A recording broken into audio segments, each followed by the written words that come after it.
Do we have to go on air? Julie Elwell will be putting us on air momentarily. Yes, we're having to switch between the cabinet and downstairs. There it is. Look at that. All right, welcome. I'm Tyler Ward. Bill Kennedy and Bill Taylor, we're all the select people here. And then Seth McLean, Assistant Town Administrator and Department of Public Works Director, is sitting in for Nicole McStay, who's absent this evening, home sick. And Danica Malone is watching AI record minutes. She's the intelligent side of it. Yeah, I was gonna put on a different voice to try and fool it, but. Tonight's our joint budget and select board meeting for, we're gonna hear from library, finance, IT and recreation, right? And I'm gonna hand it over to Rick Lesser, Chair of the Budget Committee, and introduce everyone else. Thank you, Tyler. Our budget committee tonight, we've got Tony Pascal and Dave Odland in the audience over there, and then to my left, Leslie Lewis, Carl Mazzino, Dick Reynolds, and Mary Clark. We're still short a couple of people, Al Lenos and Don will hopefully be joining us shortly, but we have a quorum so we get started. And I think we'll just get right into it. I think, Fosh, you could start us off? Yes. Great. Good evening. I'm Fosh Farashai, for those who don't know me. IT Jazz Director. And I don't have a slideshow. Seth's gonna have the numbers up, but I do want to start with just GIS, the fun stuff, real quick. So I've asked Seth just to go to the town website. So first of all, everybody knows how to get to the GIS mapping. And on the front page of the website, if you scroll, there's two spots you can get to. How do I? And there's tax maps and GIS. And the other spot is on the banner. If you click on the tax maps, this will take you to the portal, which has the parcel viewer, which is of course the mainstay. That will be changing with the assessing change next year. The flood mapping, which Daniel's department kind of oversees. And then natural resource inventory, which was unveiled a couple weeks ago with CONSCOM, and planning board should be using it for some other stuff. But so these are all the public apps, but we also use GIS heavily in public works for asset management, collecting all the data, all the mapping. And we just finished a flyover, which was with the capital funds we used. We captured new photos, high resolution, 1-foot topo, all the new buildings that we missed, all these sheds, all this stuff, fences, walls, we picked up everything. I did learn a lesson. I haven't done a full pickup like this in 15 years. A lot of data to go through. Julie, who's behind the cameras tonight, went through all that GIS data, so we're incorporating into all the mapping. The photos are already on the natural resource inventory. So the 2024 already has the new photos. We'll incorporate into the other apps as we go. So that's just the highlight GIS. That's what the capital funds are used for. I don't think there's a request for GIS capital money this year. 3 years out from here will be the next request, as we just finished up the flyover and data. Did you Questions? Did you say 1-foot topo? 1-foot topo, which was, like I said, it was a lot to go through, and we had to get redelivered 4 or 5 times. We had to look at it all, so good stuff, bad stuff. You know, a lot of high-res stuff, but a lot of stuff to go through, but it will be quality mapping for engineering, the residents, all kinds of stuff. So, yeah. We had 2-foot topo before, so this was a big step. You would think not, but yes. Any questions on GIS? So we'll switch back to the budget numbers. So as far as the IT budget, I'm not going to hit every line item, but we can hit the highlights starting at the top with salaries. There are 4 people in the IT GIS department. Myself, Tim President, who's joining me in the back, next to Lily. He's usually behind the camera, but tonight I asked him to join us at the meeting. And I said Julie Elwell, who's our GIS mapping specialist, does scanning, does the broadcast for planning and zoning as well. And we have a new person, our new network administrator, starting on Monday. Same time as Nicole's new assistant. So that person will be coming on board and helping us administer the networks and the new stuff coming online in a couple of years. So that's a salary item. So is that new person replacing somebody? Yes, our network administrator resigned in the fall, and it's a replacement. Took a little bit. So that number is reflective of that new Yes, person? yeah, and Lily's adjusted it to current. Going down, the supplies item is up. I hadn't raised it in a while, but it's up to $7,000. Everything's going up in cost. This pays for all the cabling, UPS stuff, like simple little stuff, supplies and IT. Services line items up to 20,000. We are starting to use more consulting services for more hands-on cabling. We just redid the police department's network rack, so we had some help on there. There's a lot of hands-on stuff, expertise there. We also did the treatment plant rack last year. The gentlemen did that themselves, but it takes more time, so we now just hire out.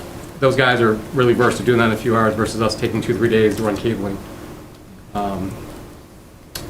And let's see, email, internet's up, Comcast keeps going up. I am making some changes in the future for internet service providers now that we have more choices. We've kind of moved over a couple services to CCI, so we have a mixed bag. We're trying to leverage as best we can, and we'll be changing more as we go in the future. Let's see, webpage stays the same. So the software item, of course, is the biggest line item, and that covers all of our Microsoft email and Office products that everybody uses across the board, all of our staff. We have 110 licenses approximately. So that covers everybody, including, like I said, our Office products and everything else we have, including security as well. There's a built-in security modules, of course, in the Microsoft world. That's most of that budget item. The increase represents, we did also procure a secondary endpoint security.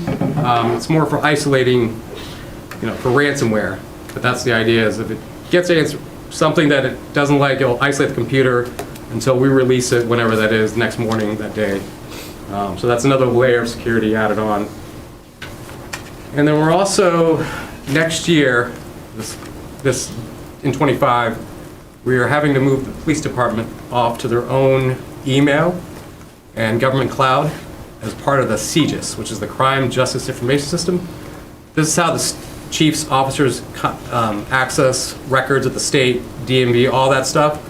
It needs to be completely separate, including email, away from us. Instead of moving all of our email to the government, which we looked into would be costly and would disrupt us, we're just going to create a new domain for the police, move them over, and then over hopefully the next 2 to 4 years, have them completely over to their own email and sever them from the town. And we're also changing their network as well. We're doing more segmentation next year, separating the police department off to its own little world because of evidence and crime justice information system known as CJIS. And Chief is also changing the software. So we're doing it all in conjunction to get ready for that. And that's most of the line items, and the change in the software is the new email license for police, the new secondary endpoint security for us. I think I had one more item that we added on. Oh, password vault. We also incorporated that.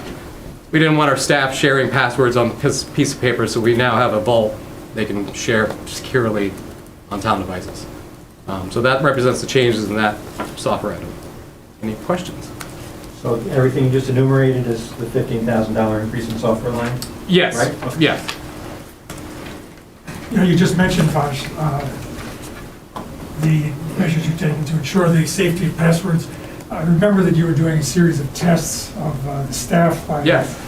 trying Still to are. trick them. I'm wondering how much success you've had. Actually, the fish testing has been going on, gosh, since third year.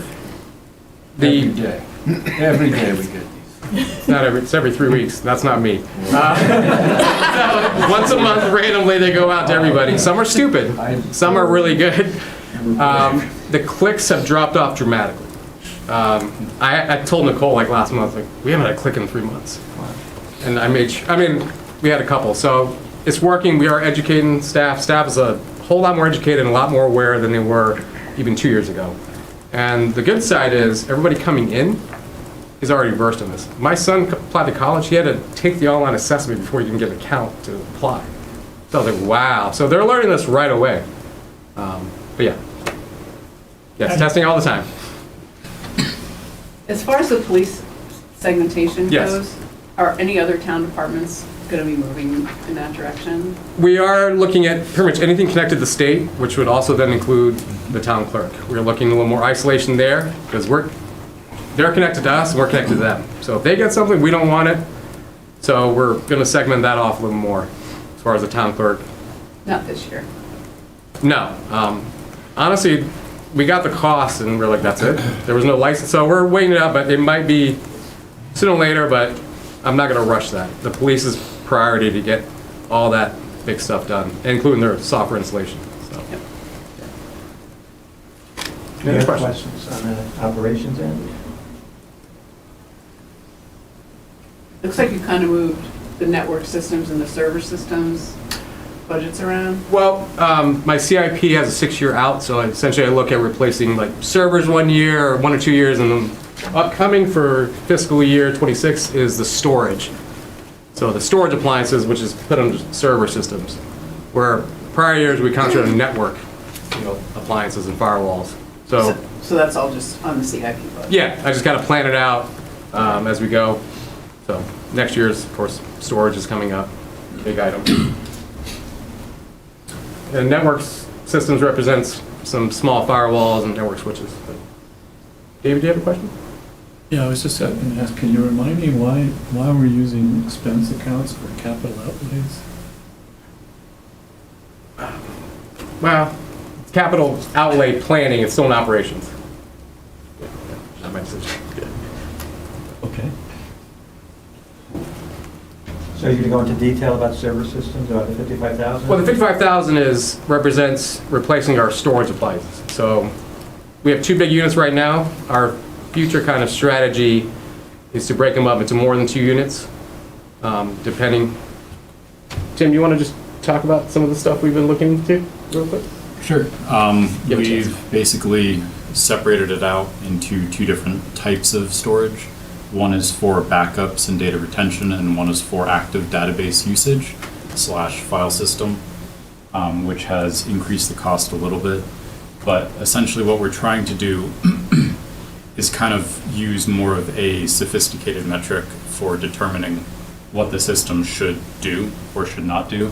Currently, we've been using our fast storage as both backup and file system access, which isn't very efficient because backups don't need to have fast file system access.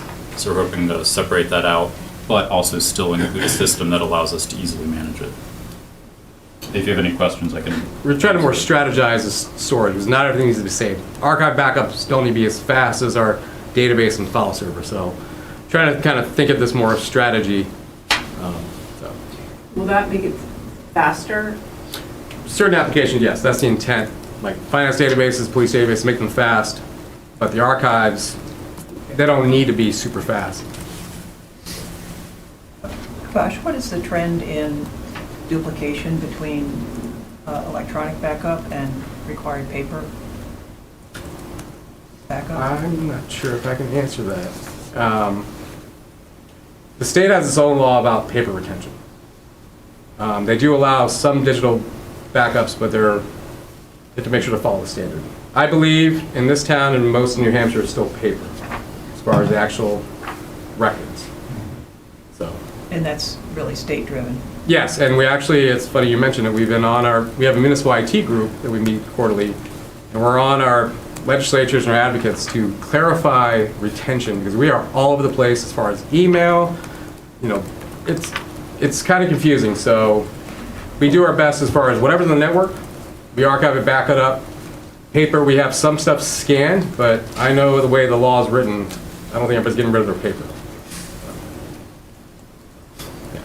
That's a good question. Bosh, how about the impact of AI on your department or on the website? Is that happening at all? We actually had a little lunch and learn last year about AI. It's part of the software now. It is part of the Microsoft suite that we use. We are enterprise. Take this grain of salt. So we're enterprise, so it's supposed to stay in our cloud, but we also told our staff, do not put any private information. Don't put social security numbers in an AI and ask to do a spreadsheet. So we have talked to staff. It is built in to a lot of the software. We are following the state AI ethics. Not a whole lot of our staff uses it primarily, but we do encourage it in certain applications. I say let it do the drudgery, but you do have a place in that. So we're not, putting it down. We're advocating, but we're not going over the top. No, where it makes sense. Not everyone's using, not everybody needs to use it. I was curious, maybe for the website more than, Actually, far as one of our websites, the upgrade. Zen City, actually had back-end AI.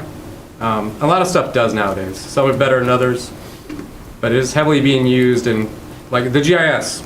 AI is now just part of the suite. There's AI tools, which makes sense when you're trying to pick up, pixels and what is that, so, yeah.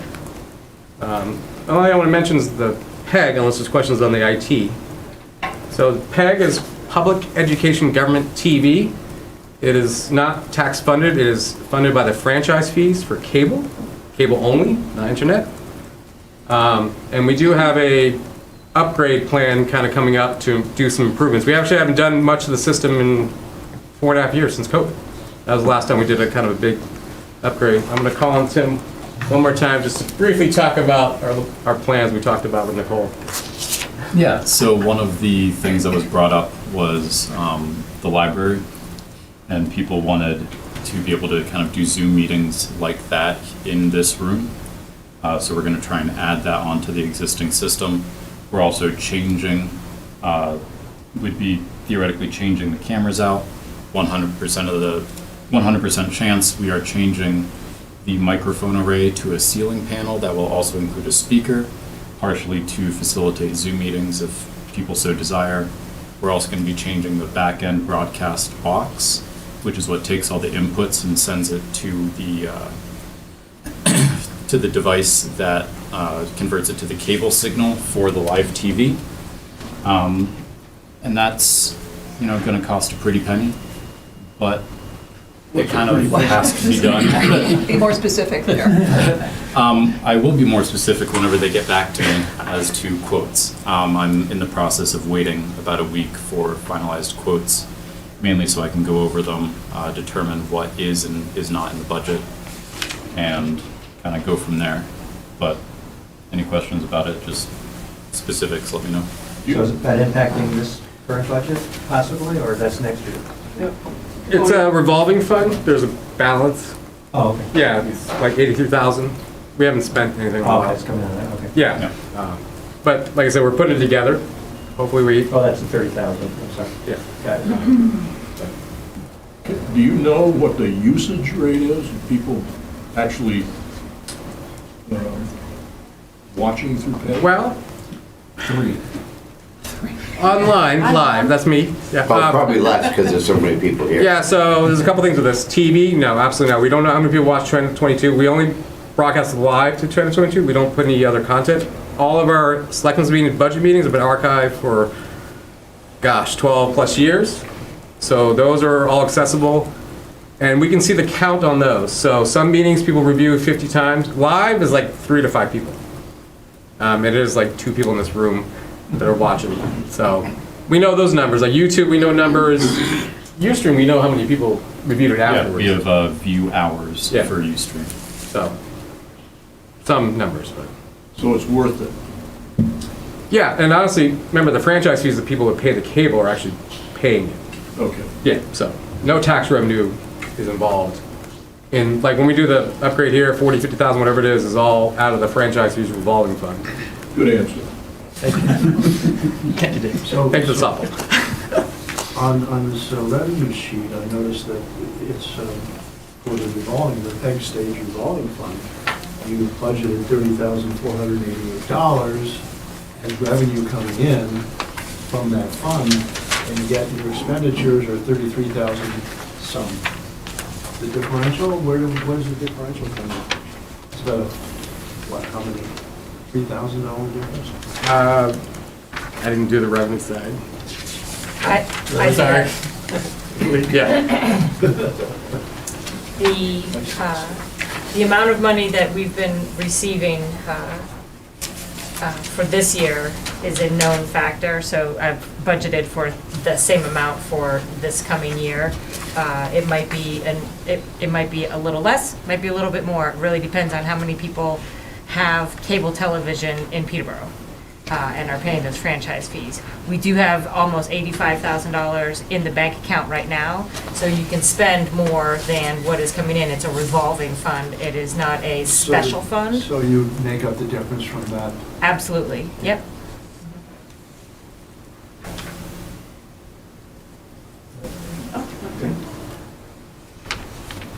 Anybody else have questions for Bob? I think we're done with Bob. Thank you. Thank very you. much. Appreciate it. Now, I think we'll do recreation next. Greg, are you ready? Can be.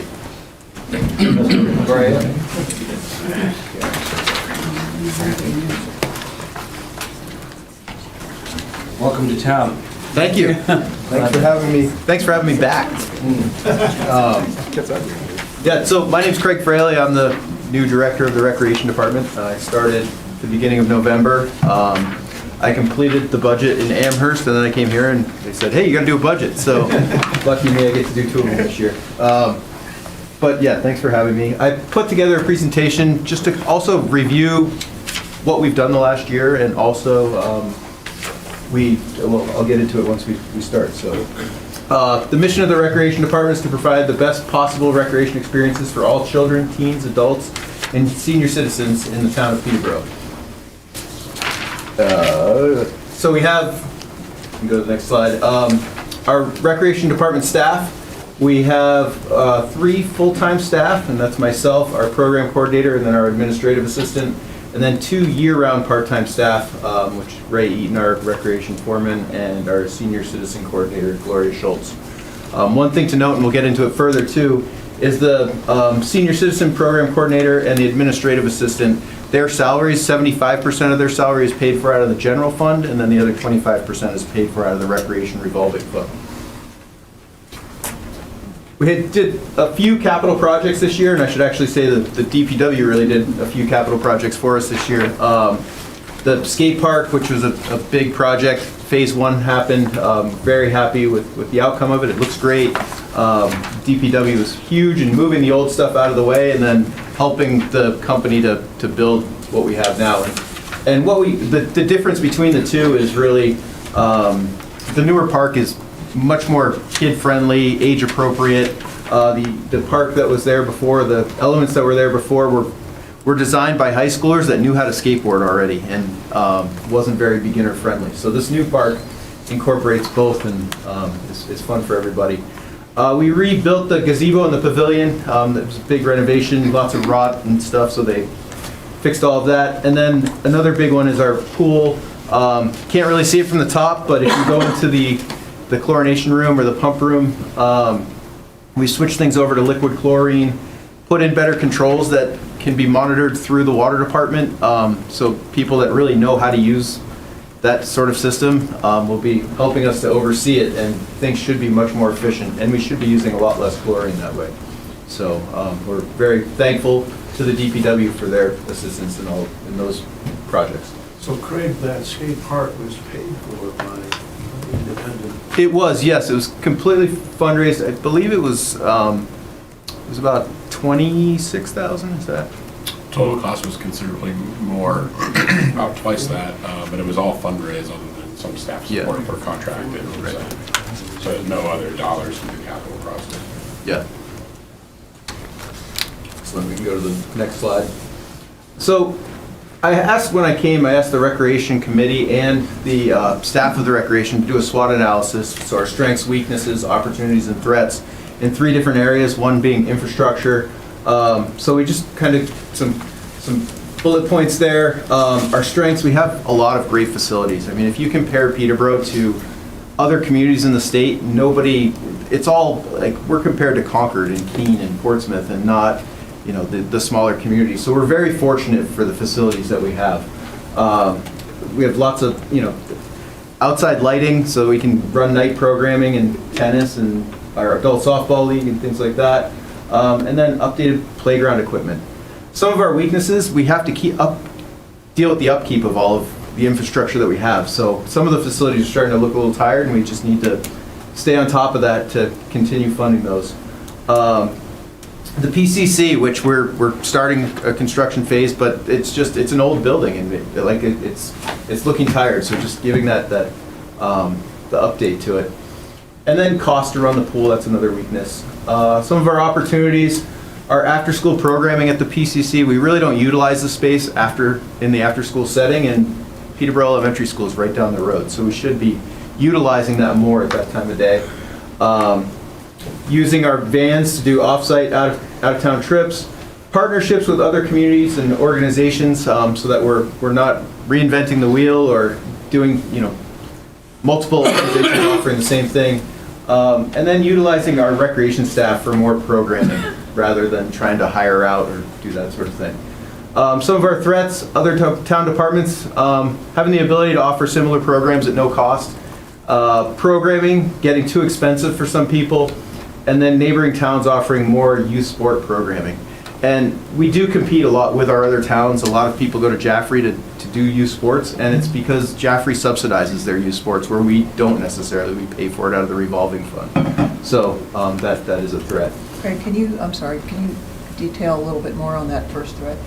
The other departments, and we love the library, but a lot of times the library, because they're more tax supported, so they're able to offer programming that, and it's at no cost to the user.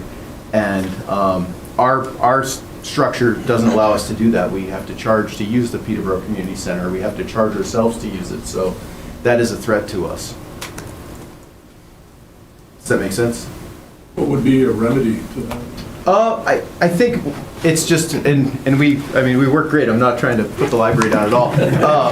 But I think just talking with each other and, what are you offering? So we won't offer it, or, if they're offering something that seems more rec, maybe we should be doing it, and they take it out of their wheelhouse, both ways. So it's having that discussion.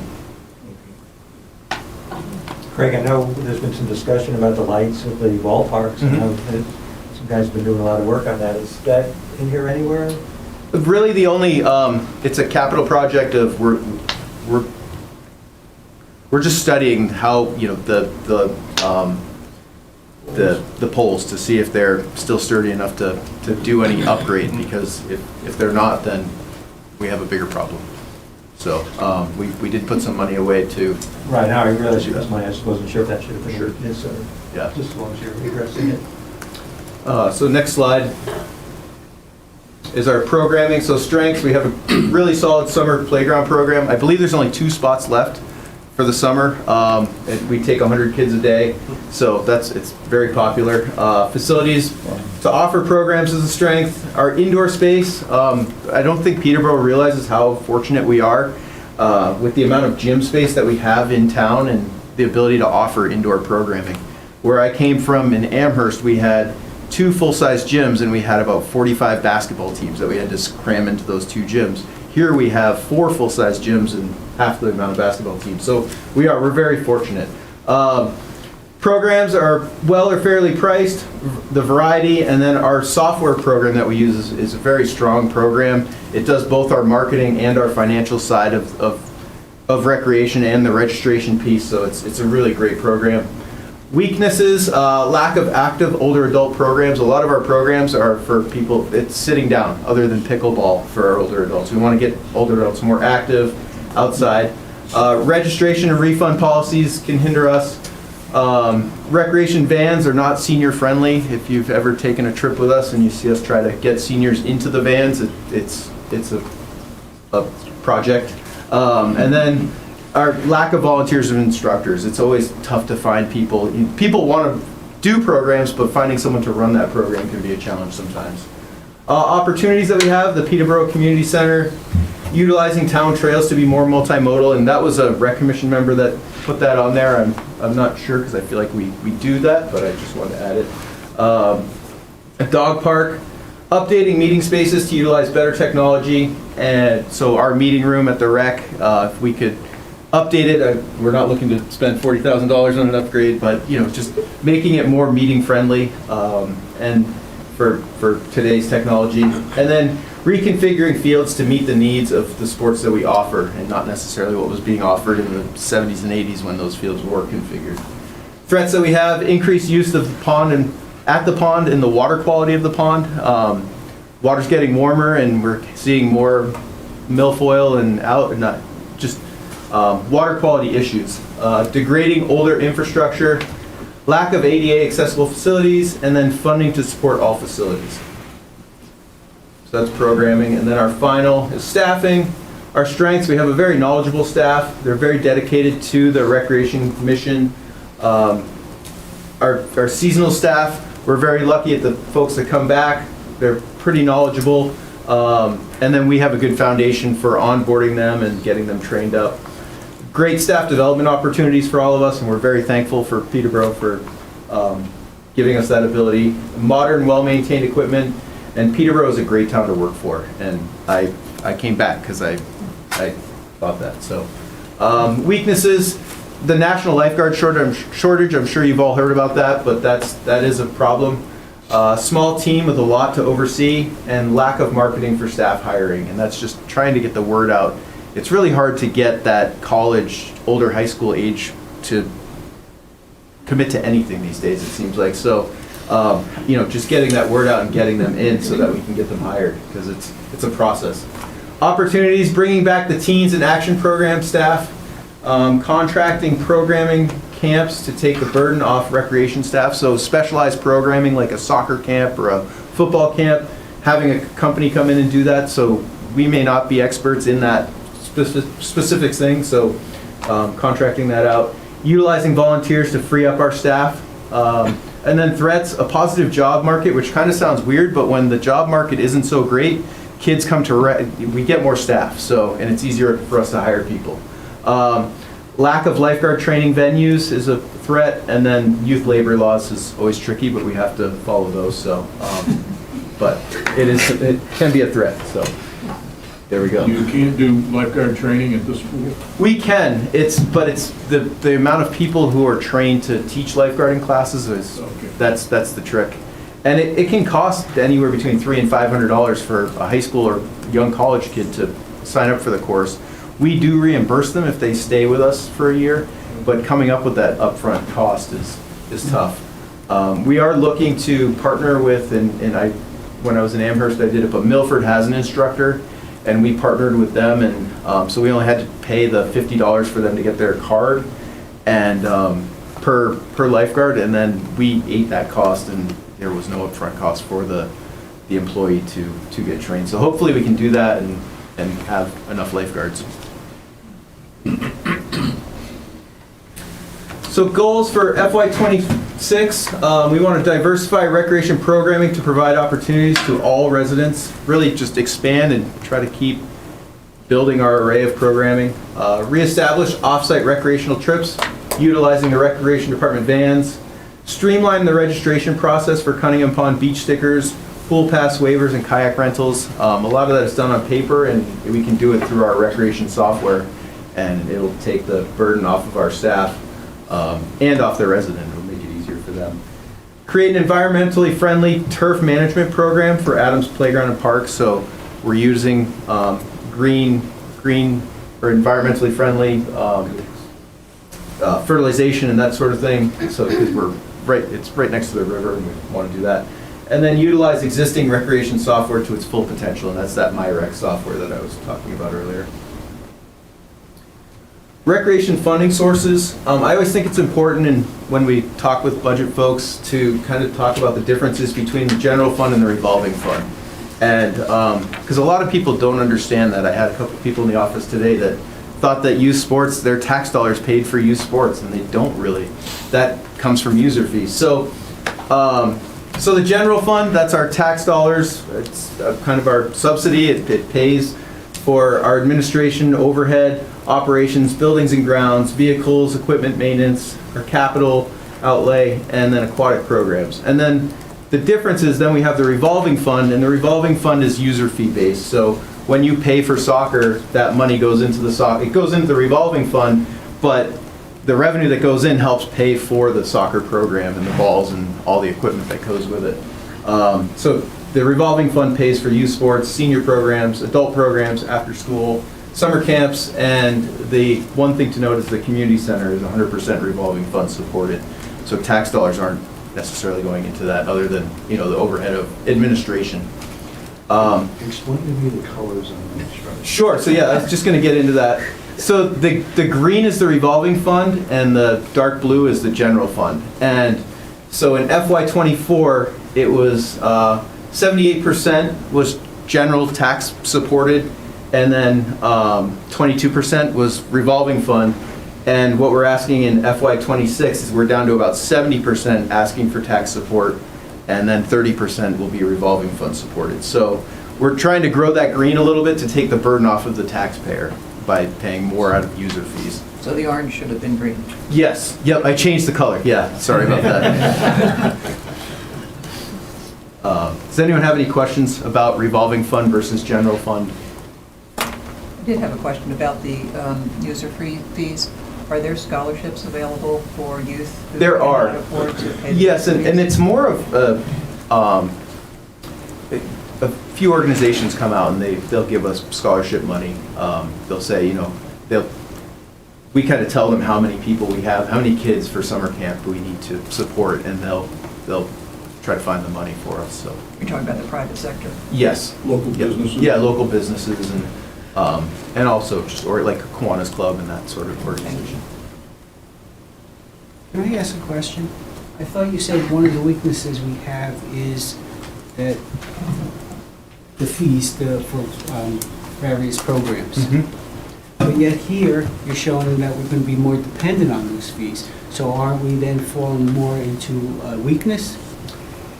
We are, so those aren't necessarily my observations of weaknesses. That was the Recreation Committee and staff members, and I was making those public. I do think, and as a taxpayer myself, I think that there should be, you know, if you're paying to use the rec or do a program, you should pay what it costs to do the program. And it also depends on what the program is. I mean, if it's something that's serving a life purpose, so teaching kids how to swim is, I mean, you die if you don't learn how to swim, right? So that's something that we should subsidize a little more than, you know, an adult that wants to take a painting course, because it may be a great enrichment program, but it's not a necessary skill. Any other? We'll move right along then. So now we get into the budget. This has been a common thread. I've watched a few of the meetings to make sure I'm doing this right, but the largest increases are staffing wages. So that's a big piece that you'll see in our budget. We moved one of our head counselors from the general fund to the revolving fund, and that's in our operations line. So you'll see a decrease in the operations. We took more of a realistic view in our maintenance staff. We were budgeting maintenance staff for 40 hours a week, and they were only working 35, so we took the 5 hours out of each week for those staff, and that helped decrease the building maintenance line. And then keeping everything relatively flat this year, knowing the tax impact that's happening in other departments and schools and throughout the town. And also me being new, we really just kept things flat, and that's how we're going. So in the budget, kind of going through things, in the general fund under revenue, we proposed fee increases for non-resident beach stickers. My feeling is, the last few years, we're charging, we're up to $155 for non-residents to use the beach. We sell 100 beach stickers to non-residents and no more. Those sell out within 2 weeks, so people are buying them quickly. It's a very popular thing. Let's increase the price and get more money out of the non-residents. Excuse me, do you feel that the non-residents are crowding the facility in any way? I don't, and I've only been there as a resident at that point. I've never seen the beach to its full capacity, or what I feel is like, wow, this is really busy. So why are we holding it at 100 available? That's what I guess the selectmen have decided, or that was what they. I withdraw the question. What we do now, though, is we offer 20 day passes that non-residents can go and purchase for $20 a day to utilize that. But we don't want to, we don't want to sell 500 of them and have. But maybe 120 instead of 100. Yeah, it's a possibility. If they're selling it that quickly. Definitely a discussion piece. And no discussion about increasing the resident stickers price? They're free at this point. It's the second sticker is $10, and I think that's fair enough, especially if we can get non-residents to pay for the cost of what it takes to print the stickers and things. And then we are going to propose an increase to the kayak rentals as well. Right now it's $5 an hour. If you go to any state park and rent a kayak, you're going to pay $25 an hour. So I'm proposing that we go to $7 an hour, so it's still reasonable for our residents. But Our kayaks are a bit of, some of them are in disrepair. We're gonna replace a few and kind of come up with a replacement plan. So each year we buy a couple new boats just to keep things in cycle and newer. And also the life jackets often need an upgrade, so that's why. You know what the lifetime is on a kayak? So I've been doing the rental program. I actually started the rental program here in Peterborough, and then in the other communities when I worked in Amherst, I had it for 10 years. And I find boats last between 4 and 6 years, depending on, they get beat on their rentals. People drag them up on the sand. They don't treat them like they're their own boat. But we also buy boats that are commercial and made to withstand that abuse. And a kayak costs about $1,000 to replace, so. Takes a lot of rentals. It does, but it's, if you get on a good program and marketing it, it's very easy to go up and rent a boat rather than throwing your kayak on your car, going up, untying it. Everything's there and ready for you, so we want people to take advantage of that. Consider donations?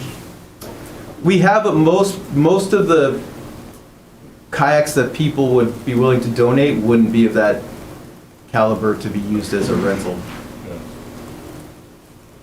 So those are our proposed increases in the general fund. In the revolving fund, there is a phase 2 for the skate park, and I've put this in as a talking point.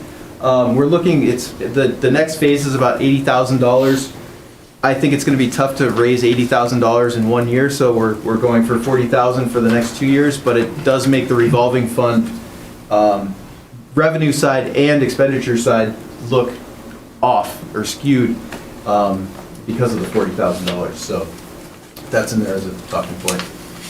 So we have revenues coming in from this skate park, is that what you're saying? Yes, yeah, because it'll be donations, so they'll go into the revolving fund. But they would come right back out when we do the project. So we can go to the next slide. So general fund expenses, notable changes. Now we can kind of just go through the lines, or the areas, but the first one is administration. Some of the big changes, it's the requested 2% and COLA and merit increases. The new director's salary, I negotiated a higher salary than what was in there, so it made it change quite a bit. And then the computer services, we deducted, it's around $5,000, but we took the MyRec software out of the general fund and put it in the revolving fund, because it really does support our programs, and that's where most of our programs are being paid for, is out of the revolving fund. So that's administration. Does anyone have any other questions under that section? I think something disappeared there, the $4,400. Computer services. That's the computer services, yeah. Good. We'll move on to operations. I spoke earlier about the 75% of the admin assistant and senior program, senior assistant program salary being paid for out of operations, and then the other 25% is out of the revolving fund. And the decrease that we see there is we moved the lead counselor position from the revolving fund, or to the revolving fund from the general fund, so. That made that go down.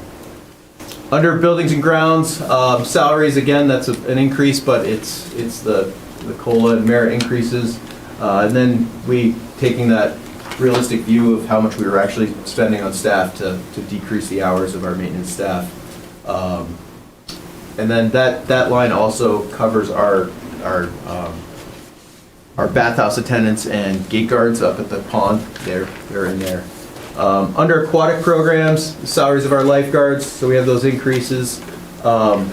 The aquatic programs is offset in the general fund by revenue, about $28,000 of revenue, and that's beach pass sales, or sorry, pool pass sales, and day passes at the pool. So that does help offset that. And then revolving fund, we talked about the skate park, $40,000 this year.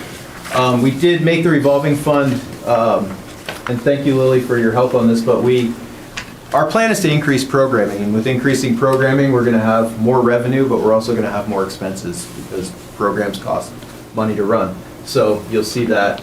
And then we matched our rental revenue for rentals at the community center. We matched what we're actually doing versus what was in the revolving fund. So that's what we did there. One thing to note this year is the community center is going to be closed for a few months while we're doing renovations, so we may have to adjust our revenue based on how long it's closed and yeah, how long we're out for. Do you have a calendar for that at all yet?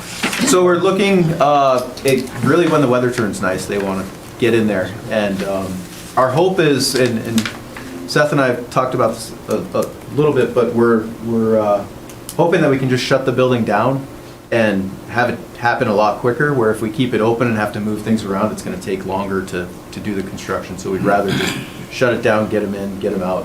What about the food pantry? The food pantry we're hoping to keep open, and same with the Southern New Hampshire services. Okay. Yeah, that should be more Farmers doable. market and functioning both. We're gonna have to move the farmer's market while this is going on. Site work is considerable. Yeah. For the fire station as well, and then the reconfiguring of all. You got a place for that to go? Downtown. Like it used to be. Bring it back downtown. Yeah. We've got a great parking lot now. Yeah, I think around that new parking lot would be amazing. There's my gavel right there. That's the decision. Excellent. Craig, can you talk a little bit more about the phase 1 versus phase 2 of the skate park? Sure, so phase 1 has been completed. Right. Phase 2, it's basically they've done about a third of the overall design that they want to get done. So phase 2 is completing that second part. It's going to put a skate pool, not a swimming pool, into it. So a mini pool and a few more elements, and then it really gets rid of the older stuff that's there. But it'll fill the footprint of the skate park that's, right now it's only about halfway full with the new stuff, so that's what we're looking at doing.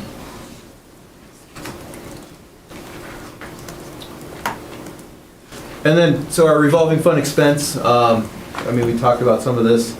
Increased programming equals increased expenses. Our playground and teen program sales, trying to make that more competitive with other towns to pay for our staff. It's our staff basically came back to the town last year and they were ready to walk away because their salaries they could go and work for another town and make a lot more money. So we had to match that. So that made an increase, and now their merit and cost of living is gone up as well. The skate park expense, we've talked at length about that. And then the addition of the computer services to the revolving fund made the revolving fund expenses jump up quite a bit. And then in the community center portion of the expenses of the revolving fund, heating fuel costs quite a bit to keep that building warm. And then we're keeping everything else relatively flat just due to building being under construction. We don't have high hopes for big rentals because we're going to lose out on a couple months. So that's where that's at. So again, I want to thank everybody. Thank the select board for their support. The Recreation Commission, they're excellent. Other town departments, you've helped us a lot, so thank you.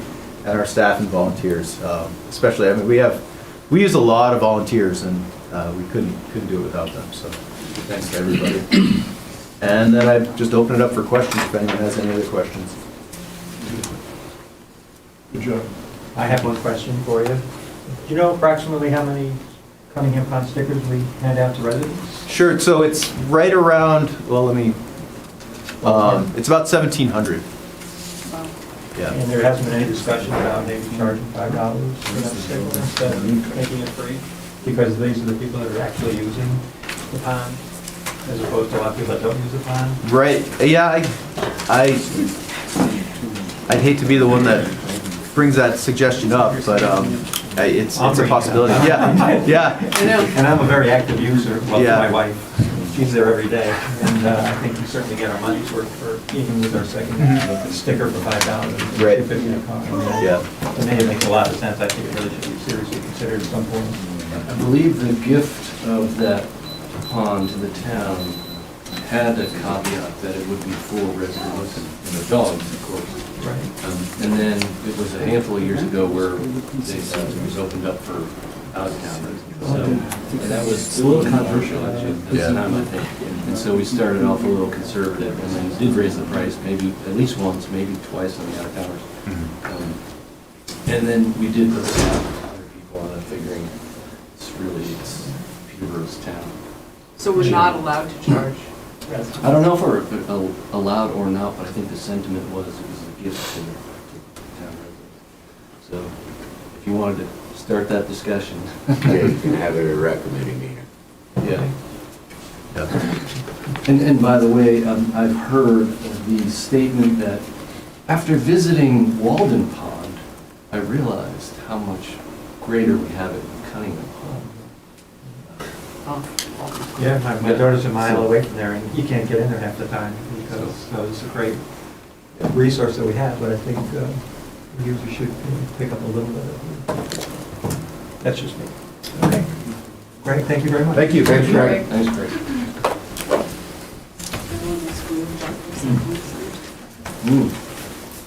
Now no one remembers that. It was ever free.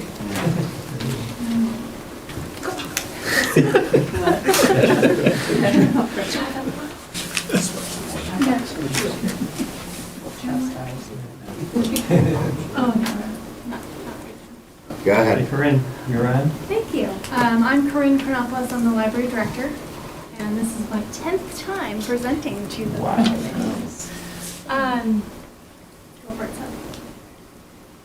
so our library is run by an elected board of trustees, and their mandate is to set library policy, oversee myself, and hire the director, and also to approve the library's operating budget. So they have approved the budget and now bring it forward as part of this process. And in the audience, we have Karen Struthers, our treasurer, Peggy Van Valkenburg, and Diane Hansen, that are all members of our board. Everyone else is in a warmer place. So I am giving a very brief overview. I didn't do a long kind of, Bill's like, yes, thank you. So just a couple, I have maybe 4 slides on highlights. We tried to keep absolutely as flat as possible to respect the financial situation that everyone is in with taxes going up nationally. So I don't have much to say, but I'll just get to the highlights and take your questions. So first off, Rebecca Enman is our new program and outreach librarian. We had our assistant director retire last year, and when I rehired, I reorganized and had someone specific to just programming and outreach so we could really focus and expand that. Despite the fact that we have significant programming since we reopened the library, people continue to ask for more. So in response to that, we have someone just focusing on that. No pickleball, though. No Yeah. pickleball, but we do have yoga. No more, Ton. no more competing with the rec department. She's running 3 book clubs. She's still doing tech classes with Tim. Tim also does the weekly drop-in tech help, which is very, very busy, and people keep giving him presents. And that's our dinner club. So it's a book club, but they read cookbooks and then they have a meal together. So she's doing a lot of really innovative, great things. This past year, we also repainted and did some renovations to the Kai Sage House. This is the little sweet house right next door to the library that's part of our campus. The back of it holds our biomass system, and the front is still a little bookstore for the Friends. It used to be black and white, and now it is this beautiful historic color. There's a lot of effort went into choosing colors that match the neighborhood, the library, and the Carpenter Gothic architecture that is pretty rare for our town. I think they did a beautiful job. Yeah, Absolutely. came out really nice. And this was all paid for with leftover contingency funding from the library project. So there was no cost to the town. The trustees paid for that. Also just wanted to celebrate our award. Let's see, it was called the, let me get this right, New Hampshire Honor Award for Excellence in Architecture Design. And that was from the American Institute of Architects New Hampshire chapter. I wasn't able to attend, but those are our architects, and Harvey Construction, who's our construction manager. And in the middle there's James Brennan, who's our estimator. I think that's his title, and he's doing the fire station too, right? So, He's involved, yeah. So he was awesome. So very exciting to get recognized. And then Keith, to his right, who's heavily involved in our planning process for the fire station. I like that picture. Good shot. One of our big projects this year was to update our library catalog. So the library's greatest asset is our collection. That's our main business, right? Books. Our catalog was kind of clunky, so we upgraded it to this new overlay, and now it kind of looks like Netflix, and it meets user expectations. They want to browse, they want to see covers. We also have an app, so there's a little snapshot of what the app looks like. But the greatest thing, in my opinion, is that the new catalog integrates all the different collections. So now if you look for a book, you're going to see, oh, they have it in print, they have it as an audiobook, you can download it as an ebook, you can get it on a downloadable audio, and you don't have to do a search in this platform, and this platform, and this platform, it's just all together. So it's relatively inexpensive within the operating budget, and it was a great upgrade, so we're really proud of that. How do we access that? I don't recall ever seeing that. So if you go to the library homepage, right top, you'll see library catalog, just click on that. Okay, so I don't go there, I just use the old system. You're probably using this now. It doesn't look familiar to me. It takes you to that page when you log on, and then you can click onto your own account after that. I'll show you. Yeah. Sometimes when we're not on the budget. Actually, find me a 12-year-old kid. Best tip, you too. Okay, keep going. Shout out to our volunteers. So on the left, you see our gardeners. Peggy and Chris Mann have been organizing maybe 4 or 5 times a year. A group comes together and they maintain the grounds. The town mows our lawn and does some basic maintenance, but we needed folks to really get in the gardens, keep them looking great. They're low maintenance, but they're not zero maintenance. So these volunteers have saved us a lot of money, and they do a great job. And then on the right, that's our Friends group. It's actually a pretty big organization. It's a 501c3 nonprofit. I think it was founded in 1977. You have that right? 78. 78. Over 100 members. So they raise a lot of money every year that supports our summer reading program, many of our children's programs. They just bought a new computer for the youth department, so they really float a lot of expenses that are maybe extra, or for example, they fund our consumer reports database, things like that. And then you will have seen, I sent around our little year in review kind of snapshot for everybody. But I really want to focus on the value statement to the right, because I think, the library is a department or service that if the taxpayer comes in and uses just a little piece of our services, they can really see a return on their investment.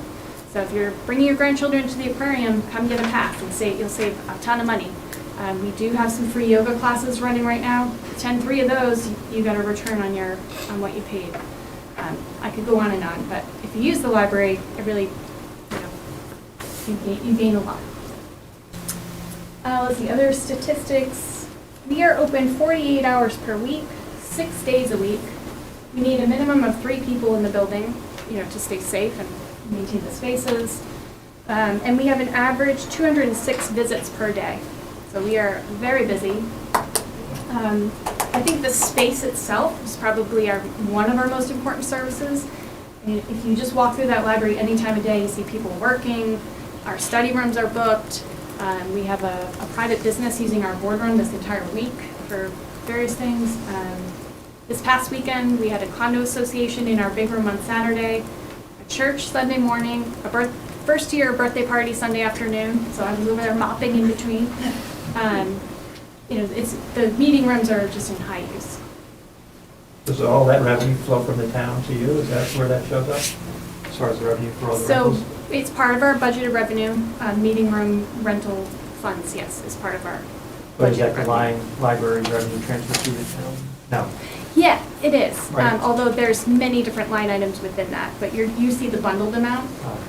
But I budgeted last year $15,000 for meeting room rentals, and we're at about $10,000, and it's January, so I budgeted a little bit more for next year. Okay, So, total expenditure increase is, as flat as possible. It really comes down to salary and merit increases. The elevator contract, we had when we first opened, I thought, it's a new elevator, we don't need a ton of maintenance, let's go with the quarterly plan and save money.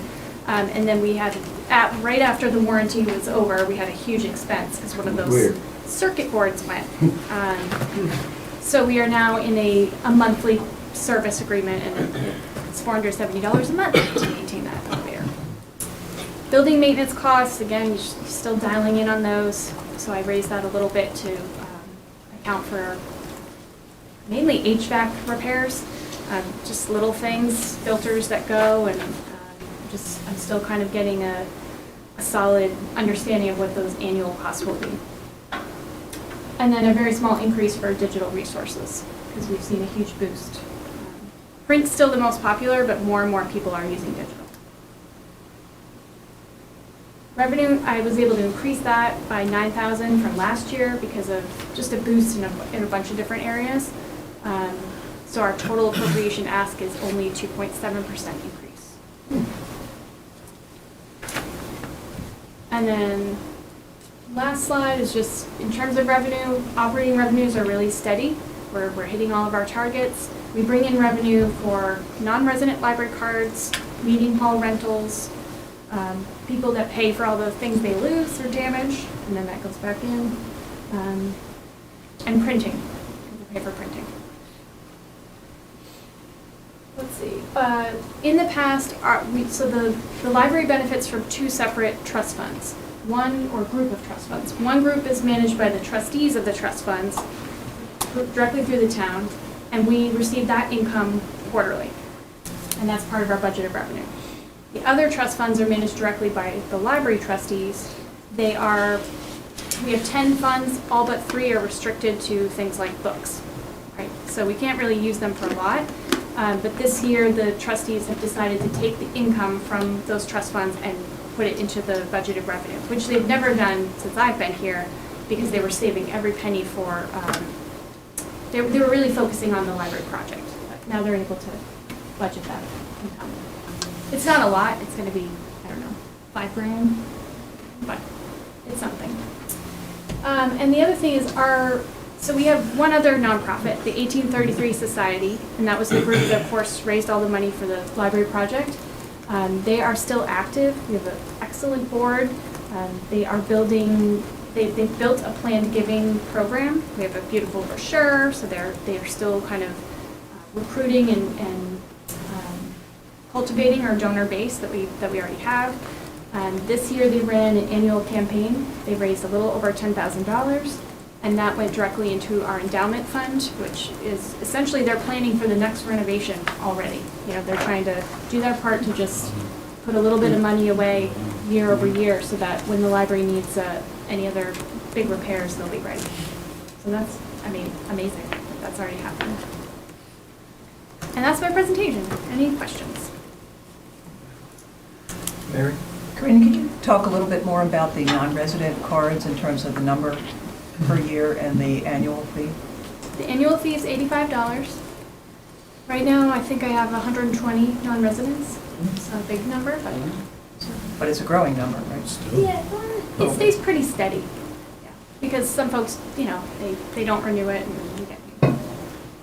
Is Sharon included in the free ones? No, they haven't been for several years. It's been various ways that's been handled, but currently Sharon residents are treated just like non-residents. I've heard, I don't know if it's still active, that they had a deal or a partnership with the Jaffrey Library, so I don't know if they're more going that right now. Corinne, I missed the longer presentations. I'm wondering if you feel that you're getting more teenagers than you used to get, because it seemed like there was always a gap in there. Absolutely, way more teenagers. We had our cupcake war program last night, I think it was, and we had, So you have targeted programs that 10, you think 15 are kids working? making cupcakes, and it was great. Yeah, more targeted programs. We have a book club that actually meets at Conval in their library, because it's easier to get the kids there. But I would say teenagers using the space is the biggest increase because the other day I was walking by, the bus stopped and 15 kids got off the bus and went right in. So we're just seeing more use of the space itself. The other question I think you've heard before, and that is whether there's a plan to reduce the noise from the air conditioning unit in the 1833 room. I would say that is the Achilles heel of the renovation. It is because there's no ductwork in that room. There's basically jet engines that push the air, and so it is a challenge with that noise. There's no plan at this point to address that, to remedy it. I think it would be expensive. One of the strategies we have is I try to plan ahead and I can turn those fans off, but of course that means the cooling, ventilation, and heat is also turned off. So I can somewhat program that, but it's an ongoing challenge. So I just encourage groups, if you would like the fans turned off when you're using that room, this is our big room, ask and we'll do our best. Bryn, just, I have a personal request on the revenue line, maybe going forward, you can break that down instead of bundling it. I just am curious to see all the numbers. Yeah, I can send that around. Maybe just going forward. Could I'll address that. Those are her revenues for the library that she itemizes and projects what she's going to receive that are library revenues. What you're seeing is what the library agrees to give to the general fund from their resources.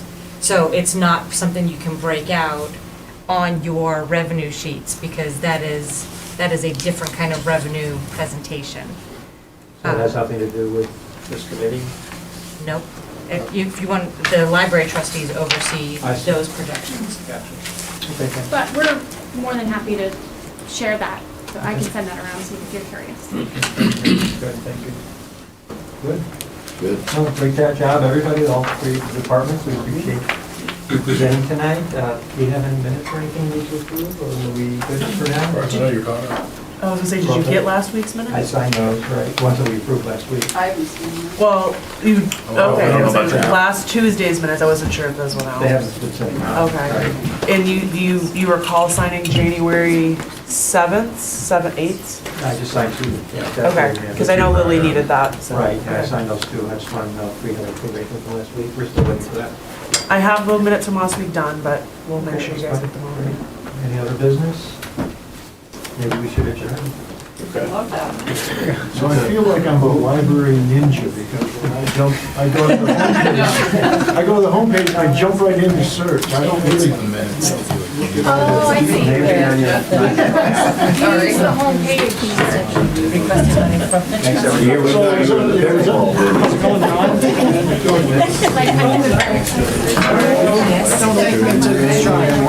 Like I say, I get to try. I didn't hear that from Amanda, so.